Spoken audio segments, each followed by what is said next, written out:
Dando continuidade ao nosso treinamento, a gente agora vai estar falando um pouquinho sobre investigação de acidente. Uma das funções da CIPA é auxiliar o SESMIT na investigação de acidentes do trabalho e até mesmo de doenças ocupacionais. Por isso, nós vamos falar um pouquinho sobre quais são as técnicas e a metodologia para se investigar um acidente de trabalho.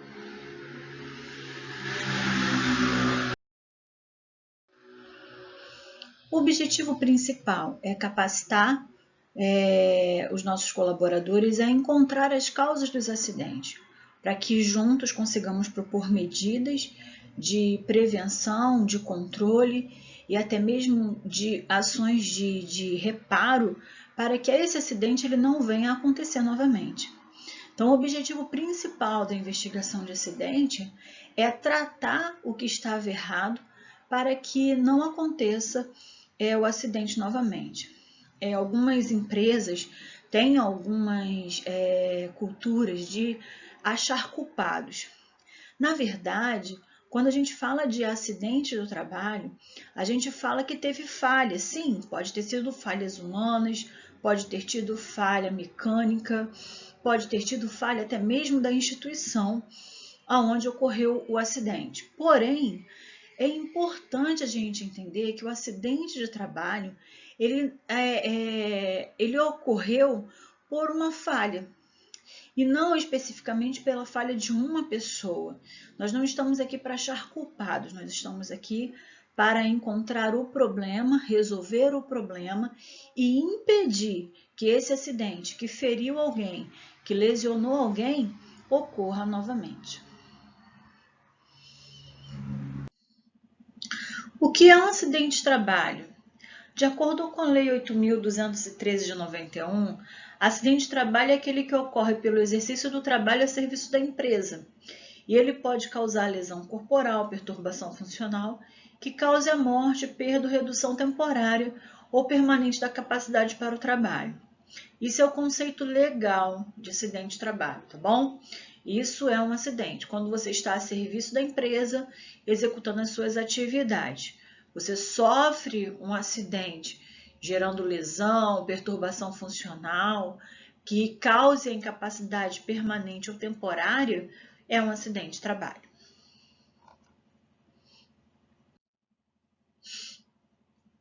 O acidente de trabalho, ele vai ser classificado também como doença do trabalho ou doença profissional.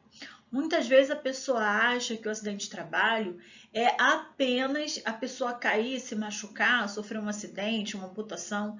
Não. A doença profissional ou a doença do trabalho, quando estabelecido o nexo causal, e quem dá esse nexo causal é um perito ou um médico, ela também vai ser considerada um acidente de trabalho e, para tanto, a gente vai fazer investigação, a gente vai fazer a emissão de CAT, a gente vai preencher formulário da mesma maneira, tá? E aí, falando de doença do trabalho e doença profissional, qual é a diferença de uma para outra? Parece que as duas são exatamente a mesma coisa, mas não. A doença profissional, ela é entendida ou desencadeada pelo exercício do trabalho peculiar. Vamos pensar? Um digitador, ele vai ter lá uma ler nos dedos. Normalmente, esse problema vai se dar porque ele digita muitas horas por dia. E aí, esse digitador desenvolve uma lesão por esforço repetitivo nas mãos, uma tendinite, mais conhecida como. Essa é uma doença originada da profissão dele. E a doença do trabalho? A doença do trabalho ela é entendida, adquirida ou desencadeada em função das condições especiais em que o trabalho é realizado. Vamos pensar? Não tem nada a ver o ruído com a tua profissão. Por exemplo, eu sou técnica em segurança do trabalho. E aí, digamos que eu trabalho em um ambiente que é extremamente ruidoso e eu tenho uma perda auditiva ao longo da minha jornada de trabalho, ao longo dos meus anos de trabalho. Isso vai ser considerado uma doença do trabalho. porque eu desencadeei uma perda auditiva, tá bom? Mas é importante que tanto a doença profissional quanto a doença do trabalho, elas tenham um nexo causal. E isso é laudado, não é por qualquer um, tá bom? Isso é laudado por meio de perícia médica. E aí você tem o médico do trabalho que pode laudar isso para você, você tem o perito do INSS que pode laudar isso para você, você pode ter o perito da Justiça Federal, que ele vai ser chamado até o ambiente de trabalho para que ele possa laudar isso para você, tá bom? Pode ser constatado também, por exemplo, a perda auditiva, que é uma doença comum devido aos ambientes de trabalho muito ruidosos. Ela pode ser constatada mediante também a avaliação médica da audiometria. Então, o médico que acompanha, o médico do trabalho que acompanha o funcionário a cada ano, né, anualmente falando, ele vai perceber e vai fazer o comparativo entre uma audiometria e outra e ver se esse funcionário durante esse período está tendo perda auditiva, tá? Uma vez constatada a perda auditiva, isso tem que ser caracterizado e tratado como doença do trabalho ou doença profissional. Normalmente doença do trabalho, porque é uma condição do ambiente.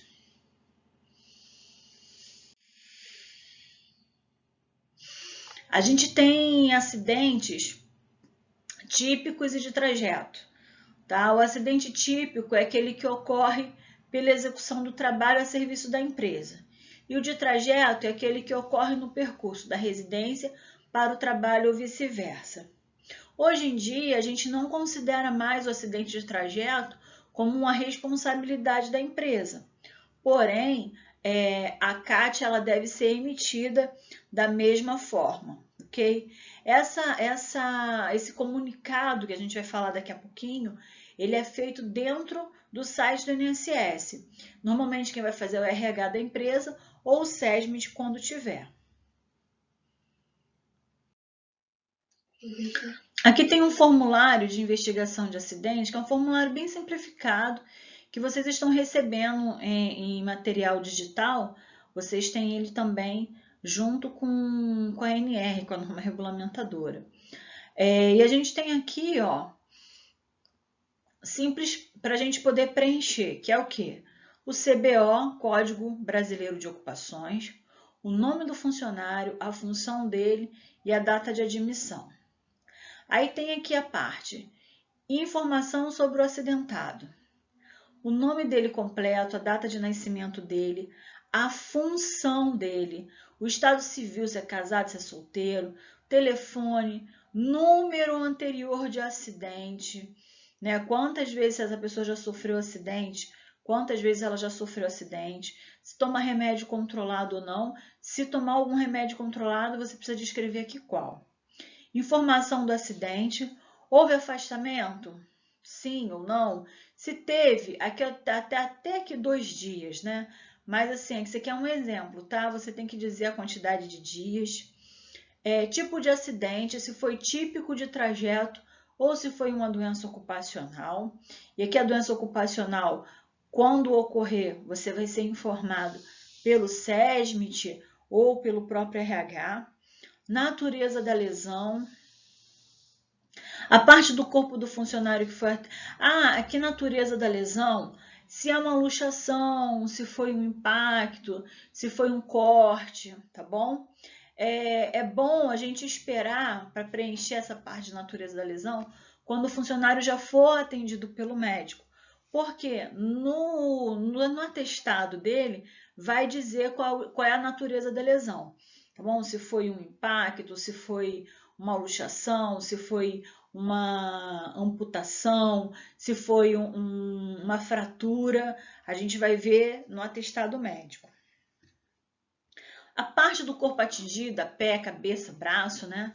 O agente causador, o que gerou o acidente? Pode ser uma máquina, pode ser uma ferramenta, pode ser o meio ambiente, dependendo da situação.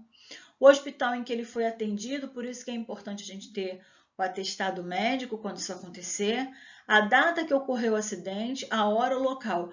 Importante demais. Após quantas horas de trabalho que o acidente aconteceu, tá? Digamos que o funcionário começou a trabalhar 8 horas da manhã, 8h30 ele se machucou, às 8h30, após 30 minutos de trabalho iniciado. A descrição do acidente você vai descrever de forma simplificada, tá bom? Com parecer de testemunhas. As testemunhas, elas devem também falar a respeito do acidente. Nome e função dessa testemunha, você vai estar colocando aqui. Profissional da segurança do trabalho, eles vão fazer a investigação junto com vocês e aí a gente vai ter aqui uma conclusão do que ocorreu, tá bom? E ações imediatas a serem adotadas. Isso aqui, gente, é um formulário simples que a gente precisa junto estar preenchendo e não se preenche isso sozinho, a gente vai preencher junto eu, você, o acidentado, uma testemunha, o responsável pela equipe de trabalho, que normalmente é o responsável que faz a elucidação dos casos, tá bom?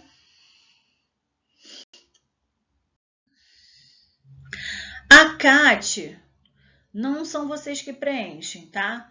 Mas vocês podem exigir o preenchimento dessa CAT por parte da empresa. Mas assim, não se preocupe, a gente sempre preenche os nossos comunicados de acidente de trabalho. Esse formulário ele é preenchido no site do INSS. Então, você tem que ter um link específico, né? E aí você entra lá e você bota todos os dados do acidente. Depois que você recebe o atestado do funcionário, porque precisa estar incluso o atestado também, como o nome do funcionário, nome do médico que atendeu, tudo direitinho. E interessante, ó, que esse comunicado de acidente de trabalho, ele tem que ser feito em até 24 horas. Então, o acidente aconteceu ontem às 3 horas da tarde, eu tenho até 3 horas de hoje para poder preencher e comunicar. Fora isso, a gente pode tomar multa. E aí, quando a gente começa um processo de investigação de acidente, a gente tem lá a causa básica e a causa imediata, né? As causas básicas, elas são as causas raízes. E aí, o que acontece? A causa raiz é aquele motivo que, se em um momento a gente retirar ela do cenário de acidente, aquele acidente não aconteceria. Um bom exemplo que a gente tem, por exemplo, aqui, se a gente fosse falar de uma oficina mecânica, e digamos que nessa oficina mecânica a gente tenha óleo derramado no chão. O chão, ele acabou se tornando escorregadio. E aí ninguém limpou, ficou lá aquele óleo sujo, aquele óleo derramado no chão. Passa alguém, escorrega e cai. Qual foi a causa básica do acidente? A causa básica do acidente, a causa raiz, foi o derramamento de óleo no piso, que ninguém limpou. Né? Se eu tivesse retirado aquele óleo, ninguém teria escorregado e caído, tá bom?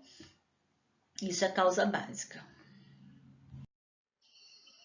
Causa imediata. Causa imediata ou causa aparente é a causa mais óbvia para a ocorrência de um acidente ou incidente, mas a sua eliminação não evita o surgimento de nova ocorrência, tais como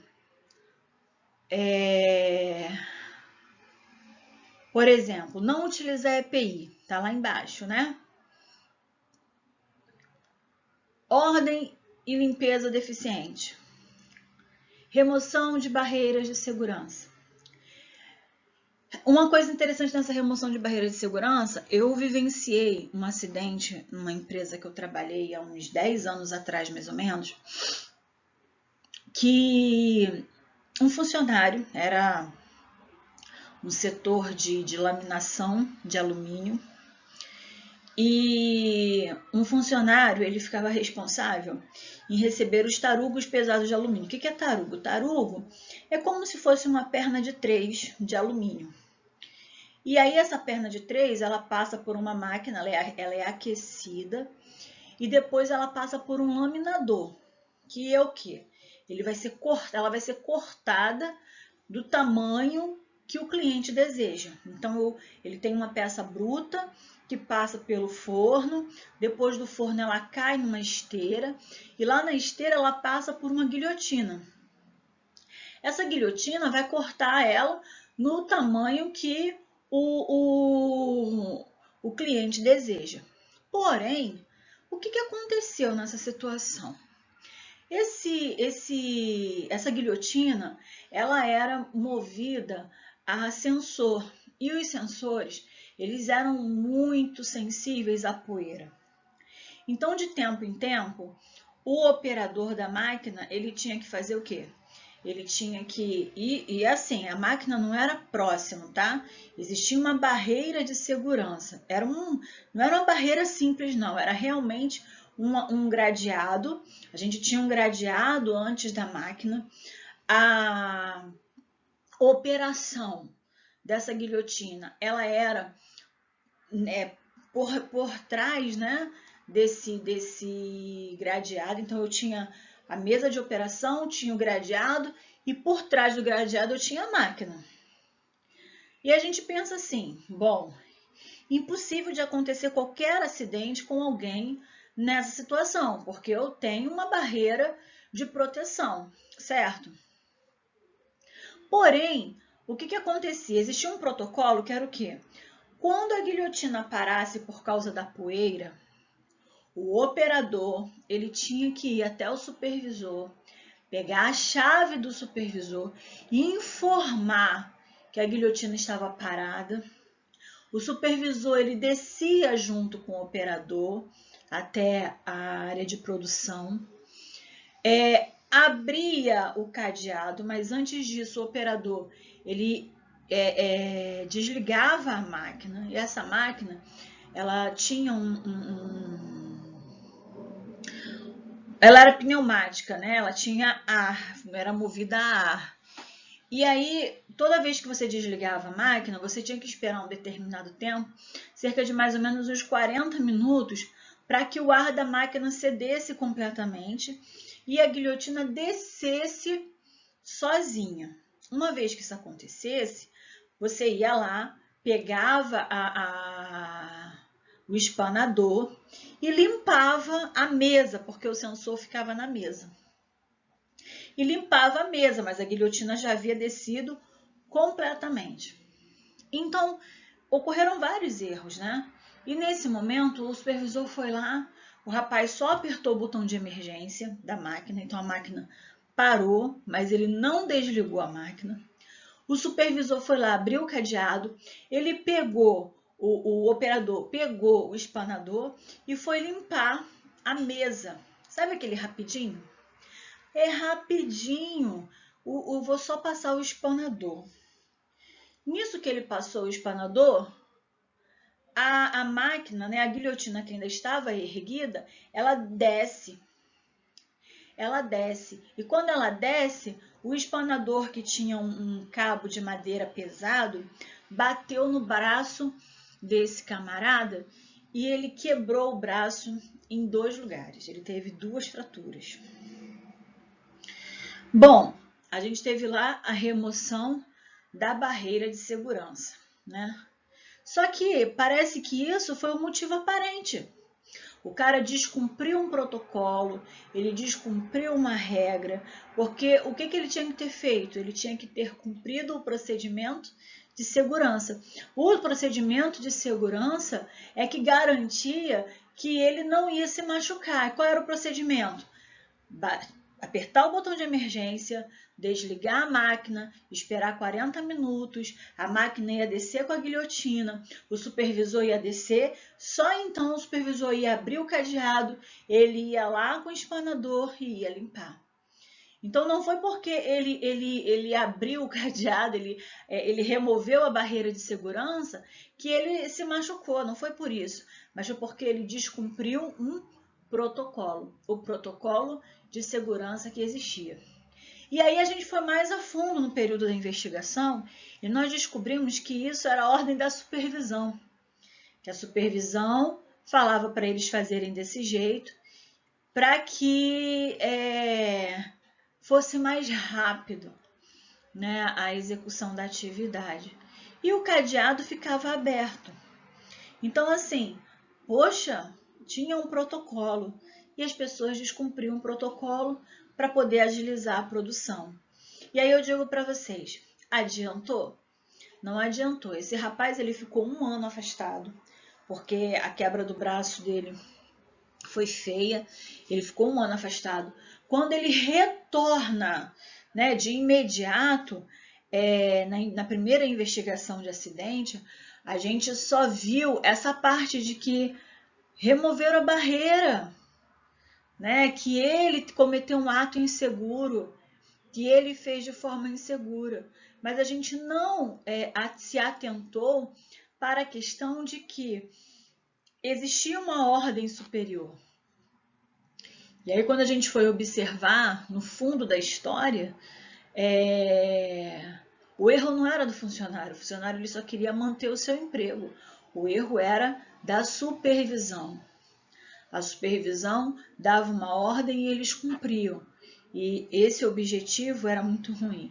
E por que eles faziam isso? Porque no final do ano, o setor que mais tivesse produção, que tivesse um maior lucro, esse setor ele era beneficiado. A empresa dava, né, uma PL, uma participação nos lucros maior para a equipe desse setor. Então, assim, tudo era movido por causa do dinheiro. Triste, mas é real. Por conta da ambição desse povo, né, desse supervisor, dessa equipe, esse funcionário se machucou e ficou 1 ano afastado fazendo tratamento médico.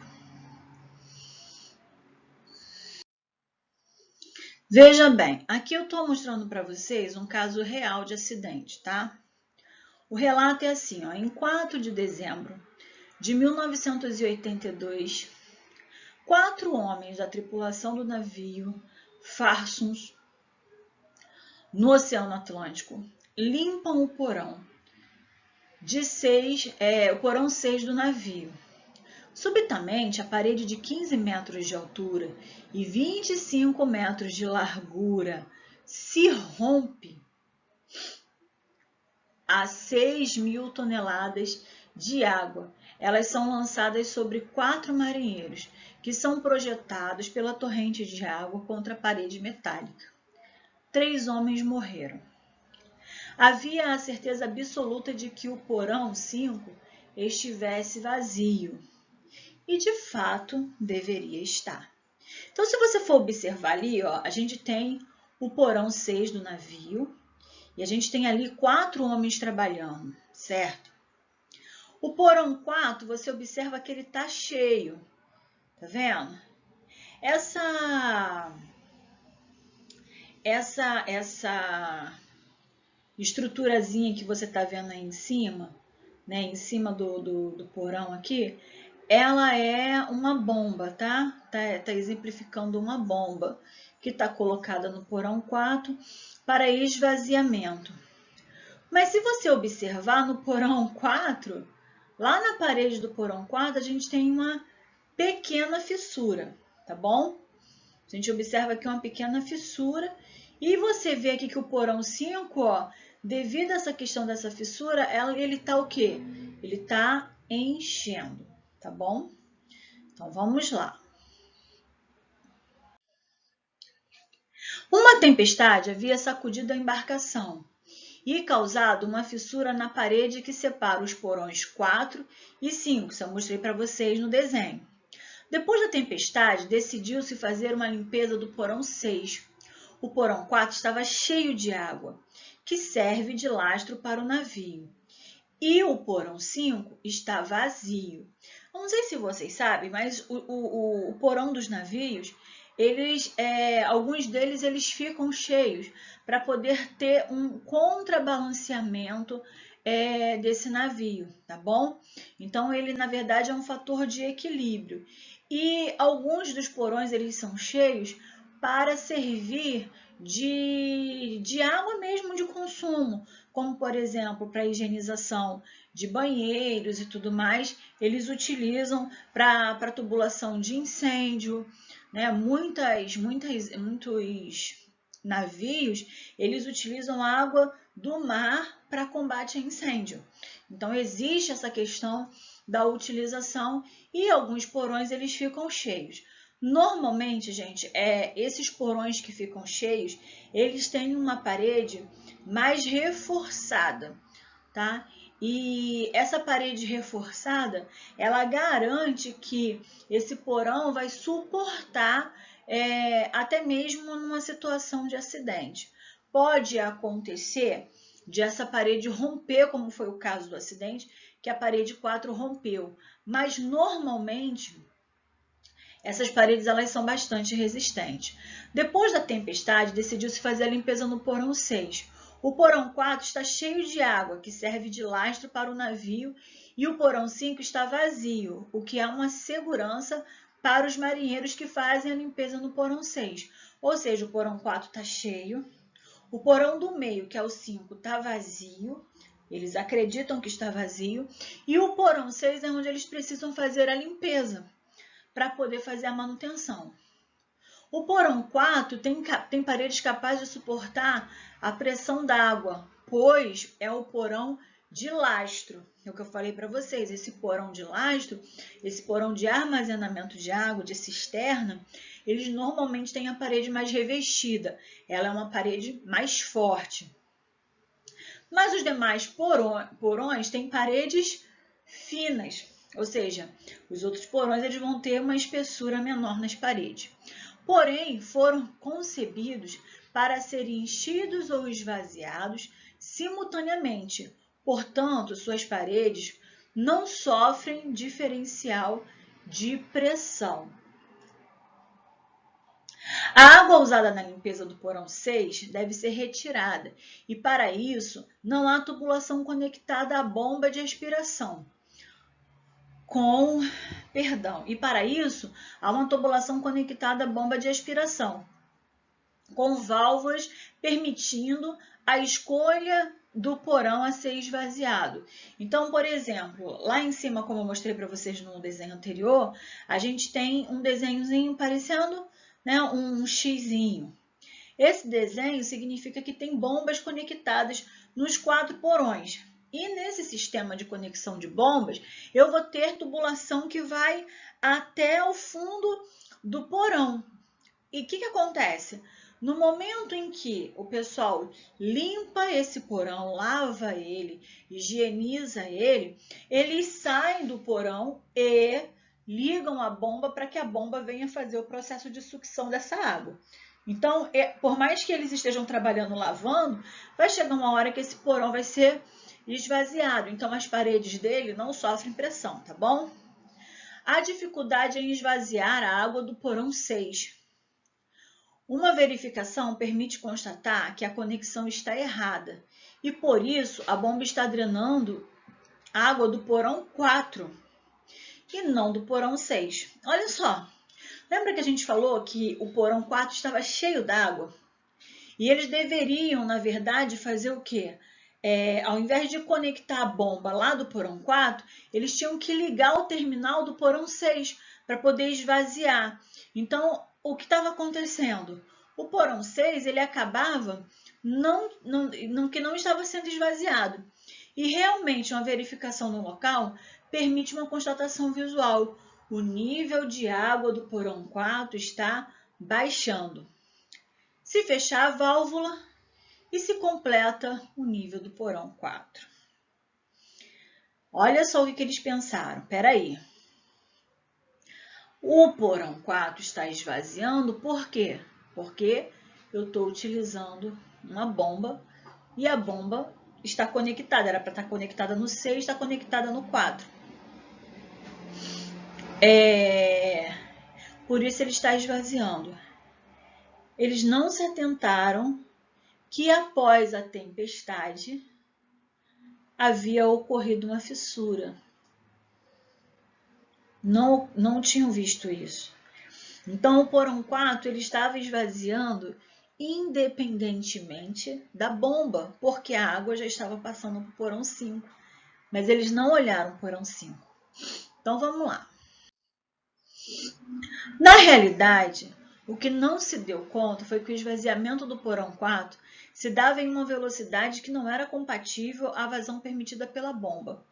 Ou seja, não se percebe que o nível está baixando muito mais devido à fissura do que ao bombeio.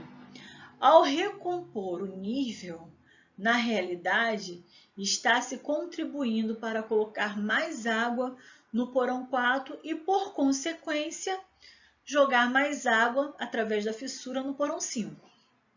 E tampouco se percebe que a reposição de água no porão 4 é muito lenta comparada ao que deveria ser pela vazão de enchimento, pois a água está passando para o porão 5. Eles não perceberam isso. E aí a gente tem o resultado final. E o resultado final qual é? Vamos ver? Olha lá, a gente tem um rompimento da parede do porão 5. O porão 5 ele enche, olha as causas imediatas, ó. O porão 5 ele estava vazio quando eles começaram a atividade. Foi enchido com a água do porão 4. O pessoal recompõe a água da cisterna, que seria a água de lastro, e a água continua esvaziando indo para o porão 5. A parede do porão 5 para o porão 6 não suporta a pressão de água e rompe. Mas qual foi a causa básica? A causa básica do nosso acidente foi essa aqui, ó, a fissura do casco. Se essa fissura não tivesse acontecido, o porão 5 não estava cheio, eles não precisariam ficar fazendo uso de bomba para poder... Aliás, eles até fariam uso de bomba para retirar a água do porão 6, certo?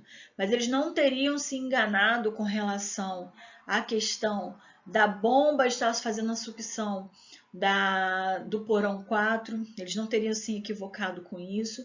O esvaziamento que estava sendo muito rápido, né, e as paredes finas. Essas aqui a gente tem causas imediatas, são motivos imediatos. Mas a causa básica do acidente foi a fissura do casco. Se, após a tempestade, eles tivessem parado para fazer uma avaliação em todo o porão do navio, eles teriam visto a fissura. E vendo a fissura, eles teriam chance de reparar e o acidente não teria ocorrido.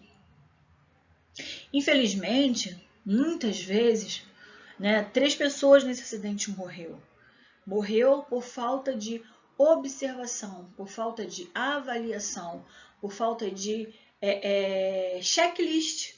A gente fala muito sobre checklist, sobre inspeção do ambiente de trabalho. Olha, antes de você executar a sua atividade, avalie a sua atividade. Não é assim? Veja o seu ambiente. Muitas vezes a gente fala isso para o profissional de manutenção. E o profissional de manutenção, ele esquece. Existe um procedimento na NR10 que diz que antes de eu executar qualquer atividade em equipamento elétrico, eu devo proceder com a desenergização. E desenergizar é diferente de desligar. Desligar o quê? Eu vou dormir, vou apagar a luz do meu quarto, eu vou lá no interruptor e... Mas se qualquer outra pessoa entrar no seu quarto, ela pode ligar aquele interruptor na hora que ela quiser. Não tem nada que impeça. No processo de desenergização, eu desligo, verifico se existe ainda alguma fuga de energia, eu bloqueio o acesso para que ninguém possa ligar ou desligar o equipamento enquanto eu estiver fazendo a manutenção, eu sinalizo e só então eu começo a trabalhar. Se for necessário, ainda faço um aterramento temporário. Mas, né, para ser mais rápido, o que a pessoa faz?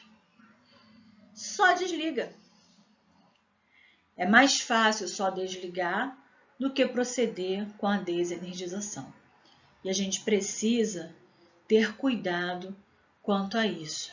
Burlar procedimento pode gerar acidente e acidentes graves. Muitas vezes, eu tive a oportunidade de dar um treinamento para um funcionário de uma determinada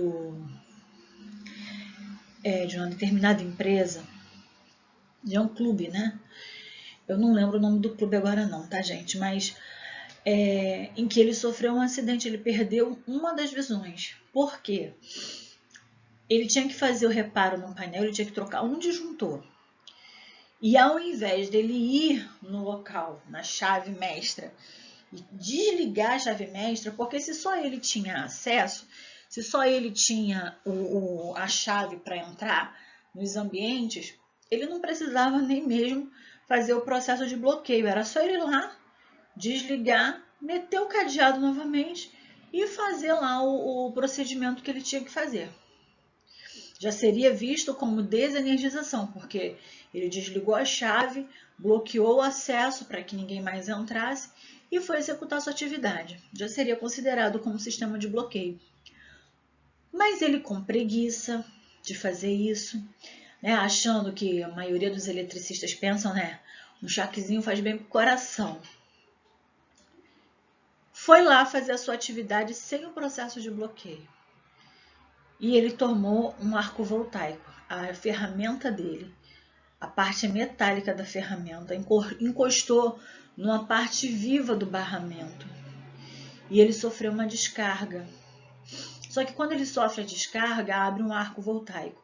E ele é jogado de cima de uma escada para o chão. E parte do rosto dele foi queimada, né? Essa parte direita foi queimada e ele perdeu a visão do olho direito. Então, assim, burlar procedimento para que seja mais rápido, mais produtivo, não é uma boa opção. Ela pode gerar acidentes graves e muitas vezes irreversíveis. Aqui a gente tem algumas ferramentas de investigação. Eu vou falar da que eu mais gosto, mas eu estou mostrando para vocês algumas ferramentas que a gente utiliza. Primeiro, é o ATIF ou IC, é onde a gente faz vários questionamentos. E se a gente fosse feito dessa forma? E se ocorrer desse jeito? E se, né, a gente vai fazendo dessa forma?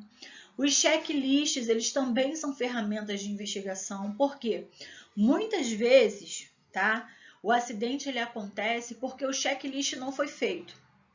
Então, por exemplo, quando eu começo a fazer uma investigação de acidente, eu tenho que começar lá a ticar os procedimentos. O funcionário cumpriu o procedimento?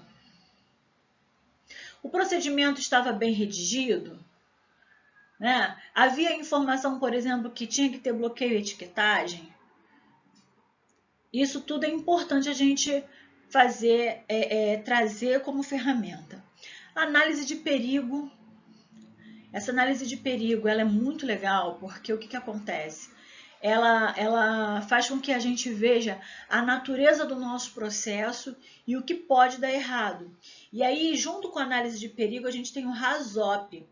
O RASOP ele é uma ferramenta extremamente voltada para a área produtiva, onde as pessoas, junto com uma equipe técnica, um corpo técnico, eles se juntam para avaliar aonde pode dar errado, ou aonde deu errado, né? A gente chama até de nó. Tudo que pode dar errado são nós. Qual foi o nó que deu errado? Então, a gente pega o RASOP nessa hora para avaliar. Ele é muito parecido com a análise de perigo, tá bom? FMA, Árvore de falhas também é um conceito muito bom.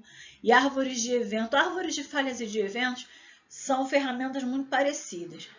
O que eu mais gosto, porque eu acho simples de aplicar, é o diagrama de Ishikawa. O diagrama de Ishikawa a gente vai até falar sobre ele mais à frente, porque ele é muito fácil de ser aplicado. Então, assim, como ele é aberto e a gente discute em uma mesa com uma equipe de pessoas a respeito do problema, por exemplo, qual foi o problema? Tivemos um acidente. Qual foi o acidente? Ah, o funcionário prendeu o dedo e prensou a unha. Bom, dessa vez ele prensou, mas será que da próxima vez que isso acontecer, ele não vai perder o tampão do dedo? Então já é um acidente mais grave, certo? Então já pode ter uma amputação. É um acidente de gravidade A. Caramba, acidente de gravidade A. É um acidente de gravidade A. Então a gente precisa analisar para ver quais são as medidas que a gente vai adotar, aonde está a falha. E o diagrama de Ishikawa, ele é aberto. Ele facilita a visualização e a identificação, o diagnóstico do problema. Depois que a gente faz o diagrama de Ishikawa, a gente vai trabalhar com a ferramenta de melhoria, que é o 5W2H, que é o plano de ação, aonde a gente vai adotar medidas, quais as medidas serão adotadas, por que serão adotadas, por quem será adotado, quando será adotado e se vai ter algum custo.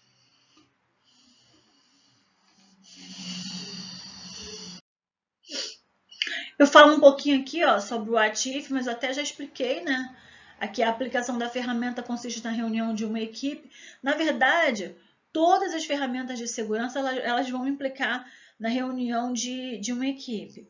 Uma investigação de acidente a gente não faz sozinho, porque sozinho a gente erra. A gente tem que ter pessoas que conversem junto com a gente, que avaliem outros pontos. Por exemplo, nós tivemos um acidente no ano passado, onde um funcionário ele prensou o dedo em uma bomba hidráulica. E ele perdeu parte da unha. E avaliando, a gente jamais iria saber que tá? Porque eu sou leiga, né? No assunto de hidráulica. Então, se eu não tivesse conversado com o responsável da equipe, eu jamais iria saber que o funcionário estava tirando o ar da bomba. Eu não saberia que tinha um sistema onde essa conexão para se tirar ar se dava fora da bomba, não ficava exatamente ali na bomba. Tinha que ter uma válvula específica para isso, que a gente chamaria de uma válvula de purga, e a pessoa não teria contato com a bomba. Eu não sabia. Então, se eu fosse avaliar sozinha, eu ia o quê? Errar. Então, no momento em que a gente fez a proposta, né, da verificação do acidente, e a gente fez a proposta de montar um sistema para que esse vácuo, esse ar fosse tirado da bomba, sem a colocação da mão do funcionário no equipamento, né, no motriz, eu iria errar. Mas após nós fizemos essa proposta, junto com a equipe especializada e a equipe técnica, que fez a descrição de todo o sistema e tudo mais, para que a empresa adotasse a medida correta. Isso é importante, tá bom? Então, investigação de acidente não se faz sozinho. Aí eu estou dando um exemplo aqui das questões, né? E se a válvula estivesse bloqueada? E se o tanque transbordar? E se a temperatura de reação subir acima do aceitável? E se faltar energia? Então, nessa ferramenta WATIF, a gente vai tentar ver tudo o que pode dar errado. Uma vez que a gente identifica o que pode dar errado, se acontecer errado, a gente tem que dizer qual é a medida que a gente vai adotar para que esse problema não aconteça. A gente tem que ter sempre um meio de bloqueio, tá? Do problema encontrado. E o que exige?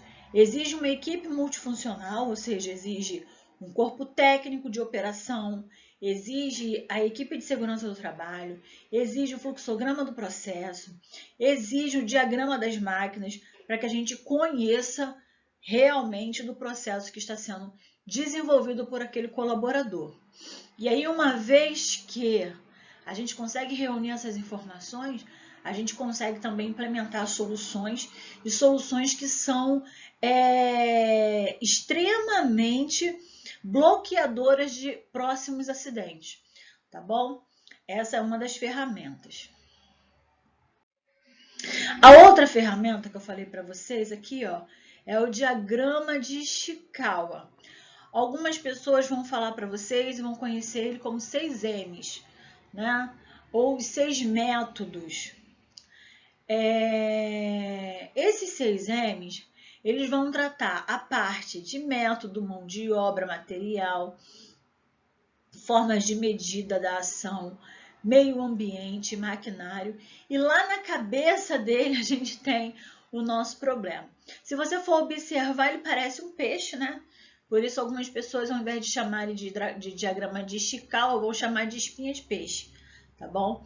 É uma ferramenta da área de qualidade, mas que nós da segurança do trabalho, a gente sempre puxa para um processo de investigação de acidente, uma vez que a gente consegue identificar todo o processo e o erro. Como eu falei para vocês, ele é um mapa, ele é um diagrama aberto, então fica fácil da gente visualizar onde está o erro, quem cometeu o erro, certo? E por que a gente chegou a um problema X. Aqui eu estou mostrando para vocês os 6 M's, que está lá no diagrama. Material, máquina, meio ambiente, mão de obra, método e medidas. Veja que a mão de obra, ela está voltada para o executante da tarefa. Então, é saber se ele era qualificado para fazer aquela atividade, se ele tinha as informações, certo? Material é o material que ele vai estar utilizando. Gente, nem sempre no diagrama a gente vai identificar problemas em todos os M's. Não impede que eu faça um diagrama com 4M, com 3M's, tá bom? Eu vou utilizar aquilo que eu tenho de problemática. Então, material, máquina, meio ambiente, a gente vai ver o que mais se encaixa. A máquina é o equipamento que ele está utilizando, que pode ter falha, pode não ter tido a manutenção adequada, tá bom? Meio ambiente é tudo aquilo que está no entorno que ajuda, que contribui para a execução do acidente, tá? E aí a gente tem lá, pode ser até mesmo causas meteorológicas, tá bom? Como, por exemplo, um acidente de avião. O fator externo, o fator meteorológico, ele pode contribuir para um acidente de avião. Então, a gente tem que levar isso em consideração. Meio ambiente não é só a questão de natureza, tá, gente? É todo o meio. Então, eu posso ter também problemas com relação à pista, né, a chão, bueiro aberto, muita poeira no ambiente, muito ruído. Isso tudo pode ser um fator de contribuinte para que o meu acidente ocorra. Medidas, formas métricas, formas de avaliação, metas e cobranças, né? Quando a gente, por exemplo,